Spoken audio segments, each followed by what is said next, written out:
Urutakwishe ruraguhitana, urutagutwaye ruragusiga.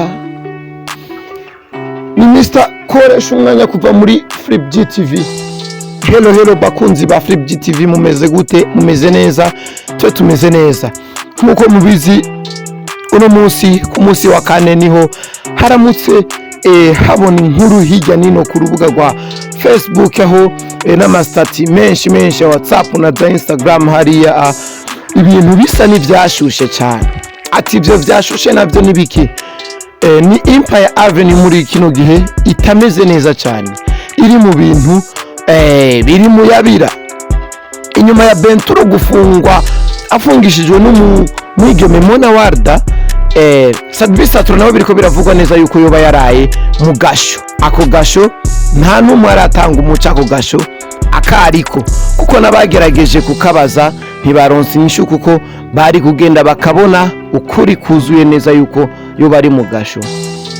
Sadbisatro rero byari bizwi neza yuko ejo aho bukera ku munsi wa gatanu ari indirimbo yiwe na Otile Brown yise Hug Me yosohokeye, ariko ibi bintu turiko turumva nkuko nababwiye neza ati urutagutwaye urutakwishe ruragusiga.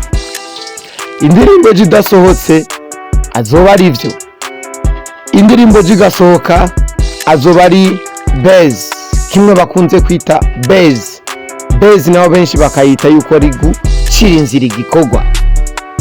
Benturo rero akona ka video gatoyi twashoboye kuronka aho yari ari kuri parke ejo ku munsi wa gatatu. Yari kuri parke aho yariko araburana ivyinshi rero tukaza kubabwira mu nkuru iza kuza mu yandi masaha y'ivyavuye muri uko kuburana, kuko ashobora kuba ibintu biwe biriko bigenda neza, ariko ibifa